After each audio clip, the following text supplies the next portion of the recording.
नमस्कार दोस्तों, स्वागत है आपके अपने YouTube चैनल संस्कृत अड्डा पर। दोस्तों, आज की जो वीडियो इसमें हम करेंगे यहाँ पर संस्कृत की परीक्षाओं के लिए महत्वपूर्ण प्रश्नों को जो आपके आगे आने वाले एग्जाम के लिए महत्वपूर्ण रहेंगे।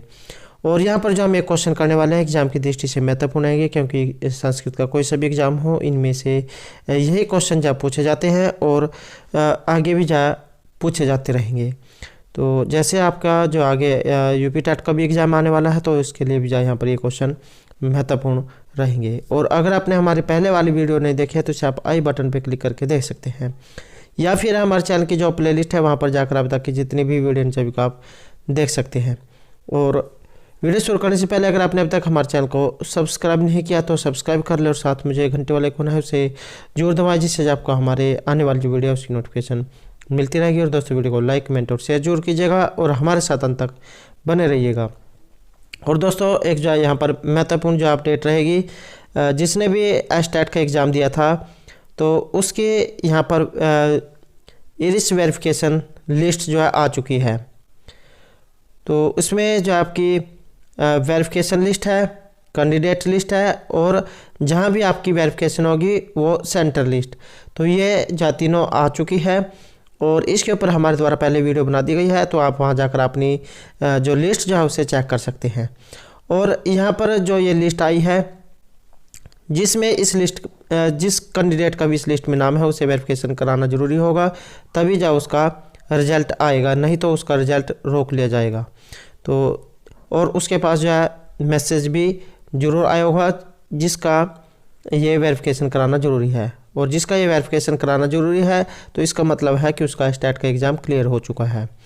तो जिसके पास भी मैसेज आया है वो ज़रूर करा ले, नहीं तो आपका जो है रिजल्ट रुक जाएगा और फिर आपको जो भिवानी बोर्ड ही जाकर जो वेरिफिकेशन कराना होगा। तो इससे अच्छा है अगर आपके पास मैसेज आया है तो आपने जो वेरिफिकेशन जो है आप ज़रूर करा लें। 20 तारीख से लेकर 23 तारीख तक का आपके पास समय है। 20 तारीख से 23 तारीख तक का समय है, और अलग अलग ज़िले में सेंटर बनाए गए हैं। तो वहाँ पर जाकर आप अपने वेरिफिकेशन जरूर करा लें जिसके पास ये मैसेज आया है।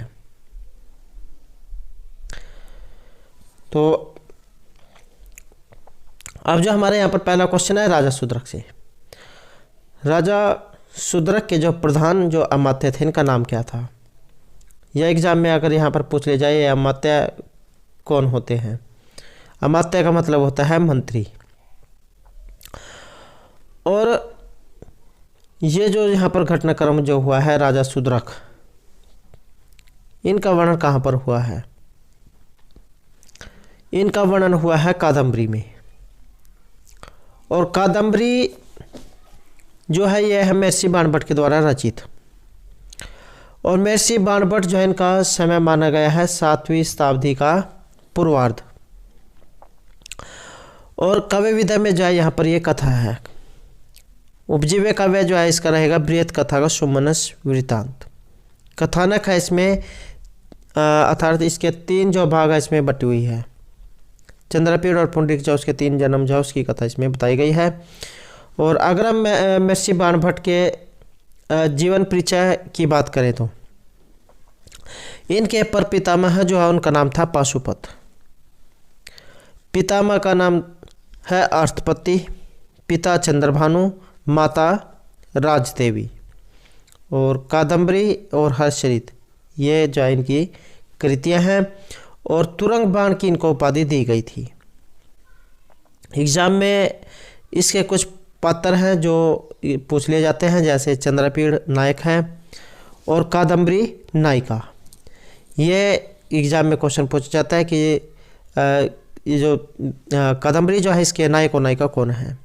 तो चंद्रपीड़ नायक और कादम्बरी नायिका है। और एक जो है उपनायक का भी पूछा जाता है, जैसे नायक महत्वपूर्ण है ऐसे ही उपनायक। तो उपनायक जो है इसमें ये रहेंगे पुंडरीक। पुंडरीक उपनायक है और महाश्वेता उपनायिका है।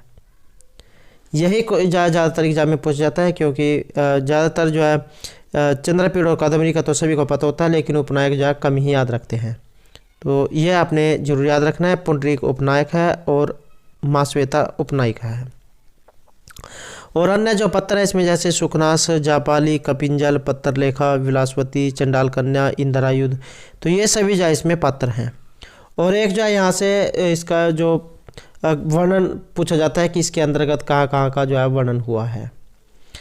तो वर्णन जो है इसमें रहेगा विंध्याटवी, शाल्मली वृक्ष, जाबाली आश्रम, अछोत सरोवर, पंपा सरोवर, विदिशा, उज्जैनी, तो इन सभी का जो है इसमें वर्णन हुआ है। तो इनके बारे में जो है एग्जाम में पूछा जाता है। और महर्षि बाणभट्ट की कृतियाँ, तो कादम्बरी, हास्यरी, चंडी शतक और पार्वती परिणय, मुक्ताड़ितकम, तो ये सभी जो इनके द्वारा रचित है। तो इसके अलावा जो आपने ये भी याद रखने हैं। और यहाँ पर आप क्वेश्चन की बात करें तो राजा सुधरा के प्रधान अमात्य का नाम, तो इनका जो यहाँ पर अमात्य था अर्थात मंत्री, इनका नाम था कुमार पालित। नेक्स्ट है यहाँ पर काव्य आदर्श। काव्य आदर्श जो है यहाँ पर इसके रचयिता इनमें से कौन है? तो यहाँ पर हमारा जो आंसर है रहेगा ऑप्शन डी, दंडी जोहाइनी के द्वारा रचित है ये काव्य आदर्श। और जो भारवी हैं, महर्षि भारवी के द्वारा रचित है किरात अर्जुनियम। सर्ग जो है इनकी संख्या इसमें 18 है। मुख्य रस इसमें वीर है। महाभारत का जो वन पर्व है इसका आधार ग्रंथ है। किरात जो शब्द है ये भगवान शिव के लिए आया है। अर्जुन इसमें नायिका और द्रौपदी नायिका है। और भारवी जो इनको अर्थगौरव के लिए जाना जाता है। और जो है शूद्रक, शूद्रक जो है इनके द्वारा रचित ग्रंथ है, इसका नाम है मृच्छकटिक। 10 जो है इसमें अंक हैं। और रूपक का दूसरा वेद है प्रकाणीय। श्रृंगार रस इसमें रहेगा। और नायक और नायिका है इसमें चारुदत्त और वसंत सेना। आधार ग्रंथ जो है इसका रहेगा भास के द्वारा चारुदत्त नाटक। नाम जो है इसका रखा गया था ये अंक 6 में मिट्टी वाली घटना के आधार पर। और जो भास है इनके द्वारा लिखे गए हैं 13 नाटक। और ये जो 13 नाटक है इनके महत्वपूर्ण हैं। कौन कौन से हैं? अभिषेक नाटक, प्रतिमा, मध्यम वयोग, उरुभंग, पंचरात्रम, दूत वाक्य, दूत घटोत्कच, कर्णभार, बालचरित, अविमारक, दरिद्र चारुदत्त, प्रतिज्ञा योगेंद्रायण और स्वप्नवास दत्तम। तो ये 13 जो है भास ने नाटक लिखे हैं। तो इन सभी को आपने याद रखना है क्योंकि एग्जाम में इनके बारे में भी आ सकता है। नेक्स्ट है उत्तर रामचरितम में किस काल के समाज और संस्कृति का वर्णन हुआ है? या फिर जो यहाँ पर उत्तर रामचरित जो है ये किन के द्वारा रचित है? तो उत्तर रामचरित जो है महर्षि जो भवभूति है उनके द्वारा रचित है। और करुण रस का इनको कवि माना गया है। एक और रस करुण निमित भेदात। समय जो इनका 650 से 700 ईस्वी के लगभग माना गया है। और इनके द्वारा जो ये उत्तर रामचरित लिखा गया है ये नाटक है। और अंकों की संख्या इसमें 7। आधार ग्रंथ जो है इसका रामायण है।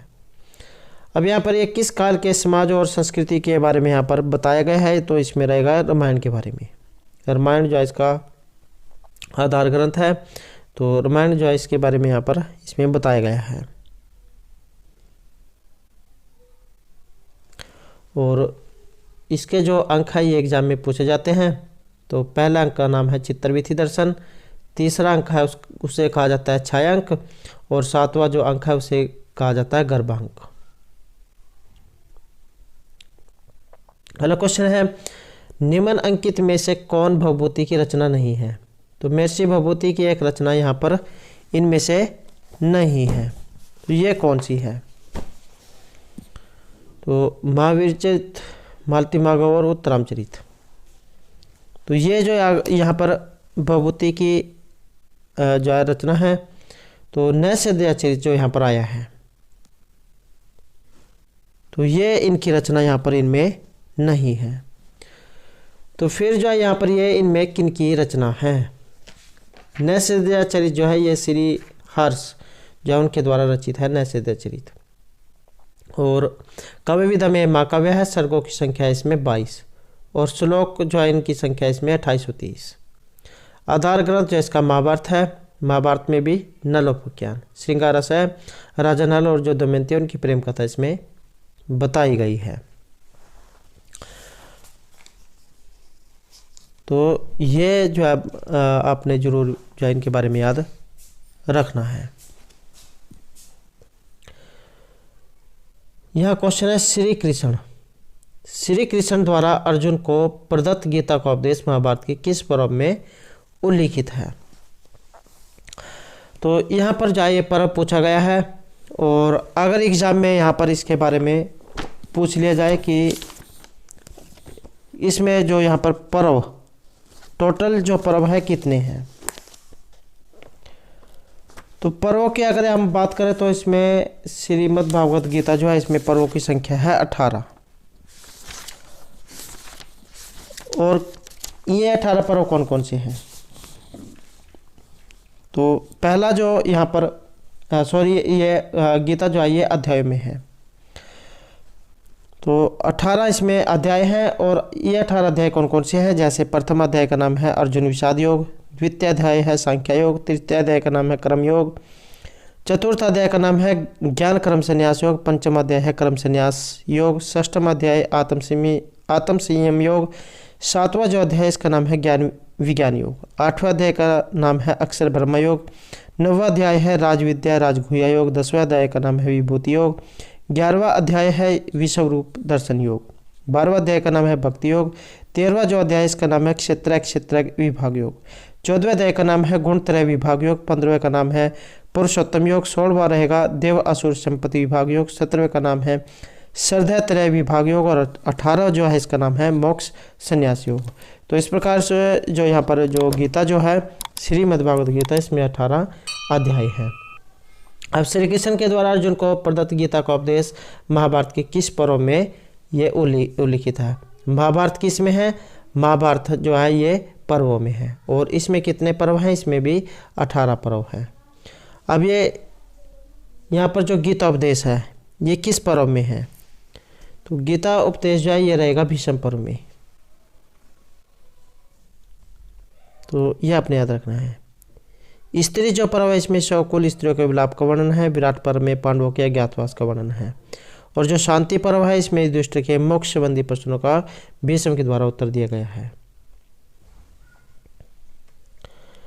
नेक्स्ट जो यहाँ पर क्वेश्चन है, अविमारक नाटक के जो प्रणेता है इनमें से कौन है? तो अविमारक जो यहाँ पर नाटक है इसके रचयिता है महर्षि भास। भास जो है इन्होंने जो 13 नाटक लिखे थे इन्हीं में से एक है अविमारक नाटक। और अगर एग्जाम में आ जाए कि इसका आधार ग्रंथ क्या है, तो लोकश्रुत लोक कथा या लोक जीवन से ली गई जाए कथाएं हैं, अविमारक और दरिद्र चारुदत्त। तो 13 जो है इनके द्वारा नाटक लिखे गए हैं। रामायण जो है उससे लिए गए हैं अभिषेक नाटक और प्रतिमा नाटक। महाभारत से लिए गए हैं मध्यम योग, उर्भंग, पंचरात्र, दूत वाक्य, दूत घटोत्कच, कर्णबार और बालचरित।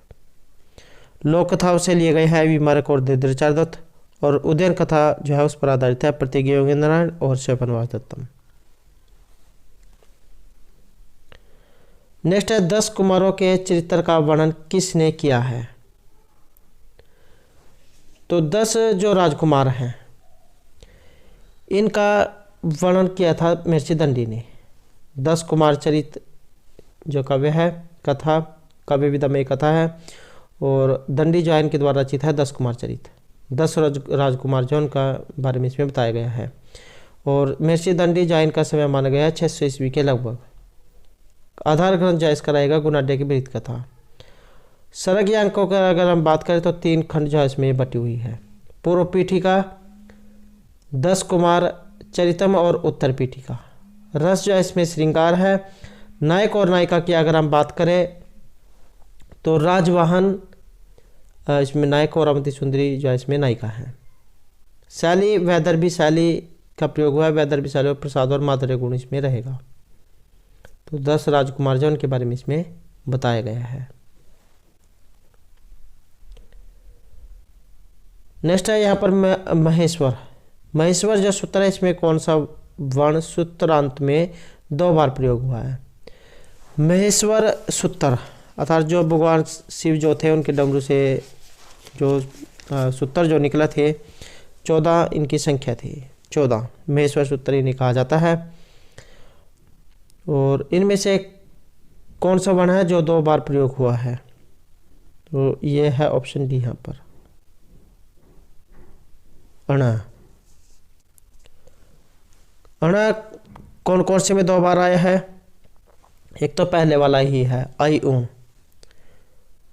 और उसके बाद है लण में ल अणा लण।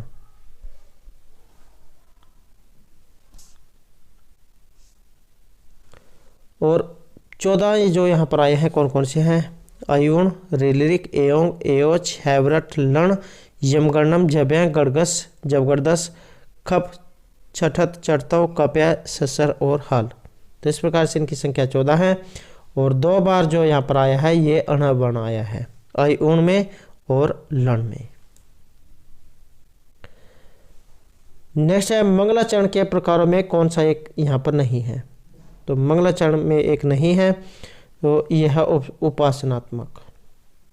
और 3 जाय होते हैं अगर एग्जाम में पूछ ले जाए मंगलाचरण, तो वस्तु निर्देशात्मक, आशीर्वादात्मक और नमस्कारात्मक। तो इस प्रकार से इनकी संख्या 3 है और ये इनमें नहीं होता है।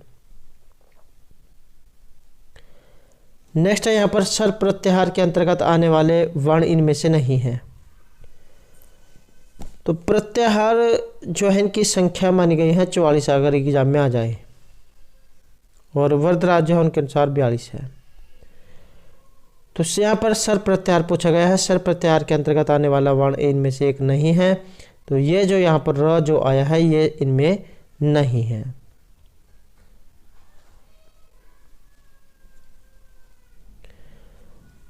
नेक्स्ट जो है यहाँ पर इसमें शुद्ध वाक्य का चयन कीजिए। तो शुद्ध वाक्य जो है आपने ये इसमें बताना है। यहाँ पर जो शुद्ध वाक्य है ये रहेगा ऑप्शन डी, आसनम अधितिष्ठति। और अगर एग्जाम में आ जाए कि इसके योग में जो विभक्ति है, विभक्ति कौन से जो इसके योग में लगती है, तो आपने एक सूत्र जहाँ सुना होगा अधि सिंह स्था साम क्रम।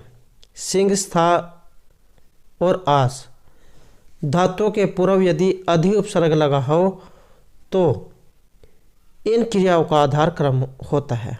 जैसे भूपति सिंहासनम अध्यास्ते, राजा सिंहासन पर बैठा है, या शिष्य आसनम अधितिष्ठति। तो जहाँ पर भी ये अधि जा शुरू में लग जाता है सिंह स्था और आस धातु से पहले, तो द्वितीय जो विभक्ति है उसका प्रयोग किया जाता है। नेक्स्ट है यहाँ पर संख्या बोधक। तो षणवती जो यहाँ पर आया है, इसे अगर हम अंकों में लिखना चाहें तो किस तरीके से लिखा जाएगा? तो इसे लिखा जाएगा यहाँ पर, ये रहेगा ऑप्शन सी, क्षणवा जो है इसे षणवती कहा जाता है। 60 जो ऐसे षष्ठी ही, और जो 69 है इसको नवषष्ठी ही या फिर एकोन सप्तति ही। और जो 76 है ये 70 में जो है इससे ऊपर 6, 70 जो है इसे सप्तति कहा जाता है और 60 को 6, तो 60 सप्तति ही जो है इसे कहा जाएगा। नेक्स्ट है चिरात शब्द घोतक है, तो ये है समय का।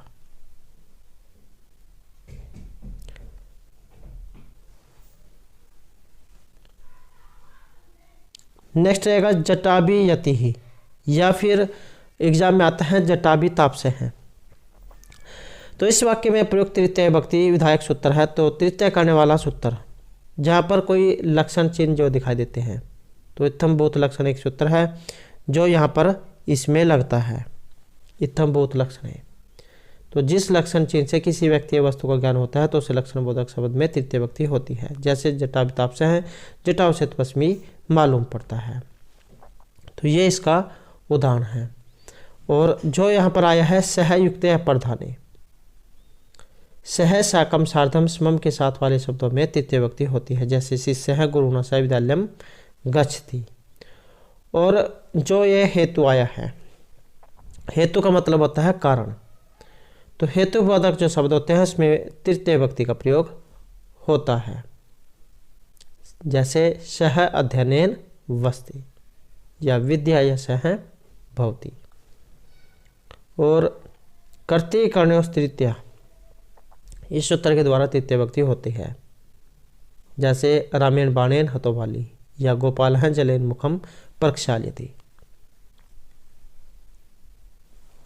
नेक्स्ट रहेगा अस्वस्थ में समास कौन सा है। अगर आपके जो यहाँ पर ये याद रहता हो कि समास कौन सा है, तो आपने जो एक उदाहरण सुन रखा होगा अब्राह्मण का, तो वही जो यहाँ पर रहेगा, अर्थात इसमें जो न तत्पुरुष जो समास है उसका प्रयोग हुआ है। अब्राह्मण न ब्राह्मण, अस्वस्थ न स्वस्थ है, तो न तत्पुरुष समास इसमें रहेगा, जिसका पूर्व पद न अर्थात न हो तो और उत्तर पद को संज्ञा विशेषण हो तो न तत्पुरुष समास होता है, जैसे अब्राह्मण न ब्राह्मण है। तो तत्पुरुष समास जो इसका यहाँ पर उदाहरण है। तत्पुरुष जो समास है इसके दो भेद होते हैं, समानाधिकरण व्यधिकरण, और जो व्यधिकरण है इसके भी आगे 6 भेद हो जाते हैं। द्वितीय तत्पुरुष समास, तृतीय तत्पुरुष समास, चतुर्थी तत्पुरुष समास, पंचमी तत्पुरुष समास, षष्ठी तत्पुरुष समास और सप्तमी तत्पुरुष समास। द्विगु जो है इसकी पहचान ये है, इसमें शुरू में संख्या दी गई होती है, जैसे पंचगौम। बहुब्री समास वहाँ पर होता है जहाँ पर अन्य पद प्रधान होता है, और अव्ययभाव समास वहाँ पर होगा जहाँ शुरू में अव्यय या उपसर्ग दिया गया होगा। नेक्स्ट है यहाँ पर उपसर्ग। उपसर्ग जो है इनकी संख्या कितनी होती है, तो उपसर्ग जो है इनकी, अगर हम यहाँ पर संख्या की बात करें तो इनकी संख्या मानी गई है ये डी अर्थात 22। नेक्स्ट है व्यम रिक्त स्थान सह नीव सामह या रिक्त स्थान हेतु उपयुक्त शब्द कौन सा है। तो सह जो यहाँ पर ये आया है, जहाँ कहीं भी आपको सह साकम सार्धम समम ये दिखाई दे तो इसका मतलब है कि वहाँ पर तृतीय जो विभक्ति है उसका प्रयोग किया जाएगा। तो तृतीय जो विभक्ति आप इसमें देख सकते हैं किसके साथ बनी है, आनंदेन, तो इसमें आई है यहाँ पर तृतीय विभक्ति। तो तृतीय जो विभक्ति है यहाँ पर इसमें रहेगी वयम आनंदेन सह निवसामः। अगर आपने यहाँ पर जो राम का जो शब्द रूप है याद किया होगा तो आप सभी जो विभक्ति है उसको आसानी से हल कर लोगे, जैसे रामेण आनंदेन, रामात आनंदात, रामम आनंदम, रामस्य आनंदस्य। तो तृतीय जो विभक्ति है यहाँ पर ऑप्शन सी में आई है। नेक्स्ट है पंचगंगम। पंचगंगम जो यहाँ पर आया है इसमें समास कौन सा है, तो पंचगंगम में समास, यहीं पर जो है ज़्यादातर कैंडिडेट जो है उलझ जाते हैं, क्योंकि ये दो हैं जो एग्ज़ाम में पूछे जाते हैं, पंचगंगम और द्वियमुनम। द्वियमुनम क्योंकि इसमें सुर में 2 है और यहाँ पर इसमें सुर में 5 है, तो द्विग जो समास होता है उसमें सुर में संख्यावाची दिए गए होते हैं। लेकिन यहाँ पर जो नदी बीच से एक सूत्र है जो नदीवाची होने पर अव्ययभाव समास करता है, तो यही जो यहाँ पर करेगा और इसमें अव्ययभाव समास ये होगा। पंचगंगम अव्ययभाव समास इसमें रहेगा और इसका लौकिक विग्रह है, पंचगंगम का जो है लौकिक विग्रह रहेगा पंचनाम गंगा नाम समाहार है, पंचन आम गंगा आम अव्ययभाव समास। और जो द्वियमुनम है इसमें भी अव्ययभाव समास होता है, नदी बीच जो सूत्र ये लगता है। द्वियमुनम का जो लौकिक विग्रह होगा द्वयोः यमुनयोः समाहार है, और अलौकिक विग्रह रहेगा द्विओस यमनोस। नेक्स्ट है महाकवि ही शब्द में प्रयुक्त समास। तो इसमें जो यहाँ पर समास है ये कौन सा आया है? आपने महाराज जो शब्द है ये सुना होगा, परम राजा महाराज हैं, तो इसी तरीके का है यहाँ पर महाकवि। तो इसमें जो यहाँ पर क्रमधारय जो समास है ये रहेगा महान च असौ कवि ही महाकवि। या अगर आपने महाराज शब्द सुन रखा होगा, महाराजा महान च असौ राजा, महत्सु राजनसु, कर्मधारय समास। तो इसमें जो कर्मधारय समास रहेगा। और बहुब्रीहि समास इसका पीताम्बर है। और जो यहाँ पर तत्पुरुष समास है इसके बहुत से उदाहरण हैं, जैसे कष्टापन्न है, सुख प्राप्त है, दुखातीत है, धान्यार्थ है, हरित्रात है, तो ये इसके उदाहरण हैं। और जो अव्ययभाव समास है, जैसे इसमें शुरू में अव्यय उपसर्ग दिया गया होगा, अधिहरि, अधिगोपम, उपकृष्णम, दूर्यमनम, निर्मक्षिकम, अतिहिमम, अतिनिद्रम, इतिहरि, अनुविष्णु, अनुरूपम, तो इन सभी में अव्ययभाव समास है। नेक्स्ट है रामेण बाणेन हतोबाली। रामेण बाणेन हतोबाली, इसमें कर्ण है। तो इसमें जो यहाँ पर कर्ण है ये कौन सा है? तो कर्ण कारक जो यहाँ पर जो तृतीय जो विभक्ति है उसका प्रयोग होता है।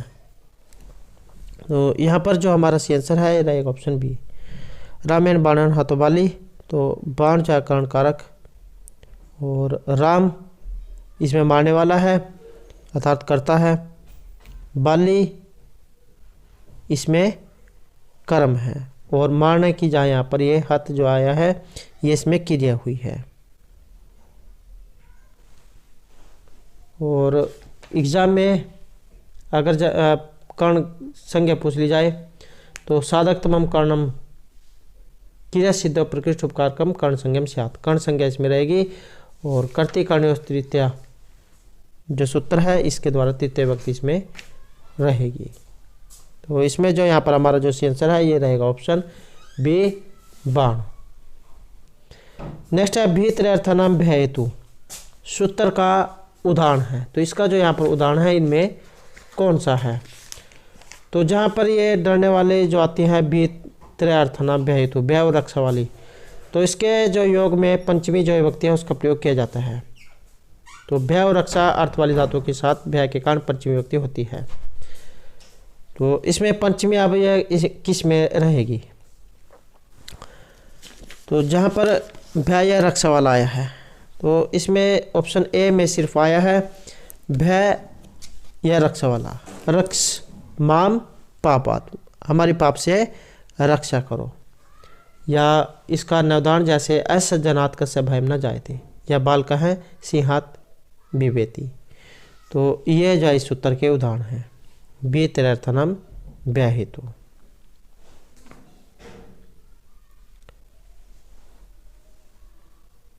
और अगर ये राम है पापात् जुगुप्सते आ जाए तो जुगुप्सा विराम प्रमाद आख्यानम उपसंख्यानम एक सूत्र है जो इसमें लगता है।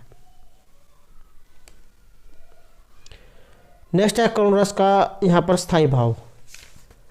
अब जो करुण रस है इसका स्थायी भाव पूछा गया है। और रसों की अगर हम बात करें तो 9 जय रस होते हैं, श्रृंगार, हास्य, करुण, रौद्र, वीर, भयानक, विभत्स, अद्भुत और शांत। तो इस प्रकार से 9 रस होते हैं और इन सभी के स्थायी भाव भी अलग अलग होते हैं। तो करुण जो यहाँ पर रस आया है इसका स्थायी भाव, तो करुण जो है इसका मतलब होता है शोक। तो शोक इसका स्थायी भाव रहेगा ऑप्शन डी। और श्रृंगार अगर इनके बारे में आ जाए श्रृंगार का, तो श्रृंगार का स्थायी भाव है श्याम, स्थायी भाव है रति, वर्ण जो है ये शाम है। हास्य का हास स्थायी भाव है, करुण का शोक, रौद्र का क्रोध, वीर जो उत्साह, भयानक का भय, और भयानक का भय, विभत्स का जुगुप्सा, अद्भुत का विस्मय और शांत का शम। तो इस प्रकार से 9 रस है और उनके स्थायी भाव अलग अलग है। अगला क्वेश्चन है केवल वैदिक संस्कृत में प्रयुक्त होने वाला लकार। तो केवल वेद जो है इसमें प्रयुक्त होने वाला लकार, और लकार जो है कितने होते हैं, तो लकार जो है इनकी संख्या मानी गई है 10 लकार होते हैं। लट, लिट, लुट, लिट, लेट, लोट, लंग, लिंग, लुंग, लरिंग। लेकिन जो ये लेट जो लकार है इसका प्रयोग सिर्फ वेद में होता है। तो 10 ये लकार है और 10 ही गण है। नेक्स्ट है यहाँ पर धा धातु दान करने अर्थ में है। कत्वा प्रत्यय का योग होकर शब्द इनमें कौन सा बनेगा। तो धा धातु है और अगर इसमें हम जाए कत्वा प्रत्यय का प्रयोग करें, कत्वा जो है उस कत्वा शेष बचता है और धा धातु है यहाँ पर। तो इसमें जो हमारा यहाँ पर सी आंसर है ये रहेगा ऑप्शन डी, हितवा जो है यहाँ पर रूप बनेगा। और अन्य अगर उदाहरण आ जाए जैसे आपका आपत्वा, और लब का लपित्वा, पा का पित्वा, प्रच का पृष्ठवा, बुध का बुद्धवा, वद का वदित्वा, बंज का भुक्तवा, और त्रि का तीर्थवा, तेज का त्यक्तवा, दृश्य का दृष्टवा, रूह का रूढ़वा, भू का भूतवा, भ्रम का भ्रमित्वा, मन का मतवा, मंथ का मथित्वा, रुद्र का रुद्धवा, गम का गतवा, ज्ञा का ज्ञातवा, छिद का छितवा। तो इस प्रकार से इनके रूप ये चलते हैं कत्व प्रत्यय होने पर। कत्व का तवा जाए शेष रहेगा, खाकर, पढ़कर, लिखकर। तो इस प्रकार से इसका अर्थ लिया जाता है। नेक्स्ट है यहाँ पर सेव धातु सेव करने में है और सानच प्रत्यय लगाने पर इसका जो यहाँ पर रूप है ये इनमें कौन सा बनेगा। तो सानच प्रत्यय के लगने पर तो सत्री और सानच इन दोनों का प्रयोग जो वर्तमान काल या जो लट लकार में प्रयोग किया जाता है। और वर्तमान काल अर्थ में गच्छन जैसे जाते हुए, लिखन लिखते हुए, इस अर्थ में जो इनका प्रयोग होता है। और जो यहाँ पर सानच प्रत्यय है वर्तमान काल में आत्मनेपदी धातु में सानच प्रत्यय का प्रयोग होगा। तो आत्मनेपदी धातु में जाए सानच प्रत्यय लगता है और इसके स च का लोप होकर आन शेष रहता है। सानच प्रत्यय से बनने वाले शब्द विशेषण के समान होते हैं। इसके जो रूप है पुल्लिंग में राम के समान, स्त्रीलिंग में रमा और नपुंसकलिंग में फल के समान बनते हैं। तो आत्मनेपद जहाँ वहाँ पर इनका प्रयोग होता है। अब सेव धातु है और सानच प्रत्यय है। तो पुल्लिंग जो है पुल्लिंग में सेवमान है, उसके पीछे विसर्गा होगी जैसे यहाँ पर इसमें दिया गया है।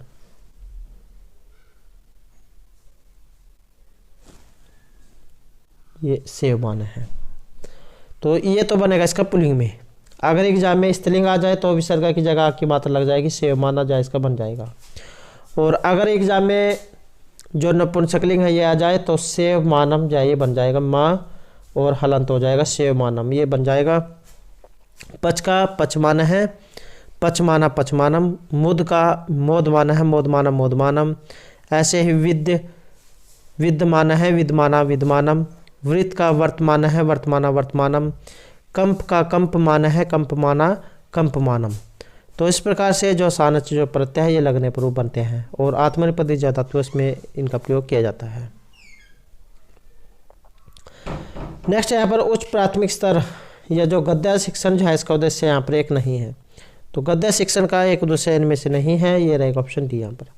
छात्रों में अभिनय कला का विकास करना, तो ये जो इनमें से अलग है।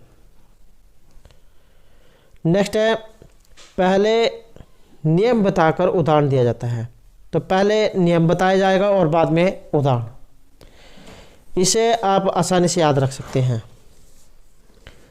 नी से नियम और नी से निगमन। तो निगमन शिक्षण विधि में जो इसका प्रयोग होता है, पहले नियम बाद में उदाहरण। आसानी से याद रख सकते हैं। निगमन नियम, सुर में नी है, इसमें नी है, तो आसानी से आप इसे याद रख सकते हैं। नेक्स्ट है छात्रों का उच्चारण अभ्यास कराने के लिए शिक्षक को सहायक सामग्री प्रयोग करनी चाहिए। तो उच्चारण अभ्यास कराने के लिए शिक्षक को कौन सी सहायक सामग्री का प्रयोग किया जाना चाहिए? तो यहाँ पर जो हमारा सी आंसर है ये रहेगा ऑप्शन बी का, टेप रिकॉर्डर जो है इसका यहाँ पर प्रयोग किया जाना चाहिए।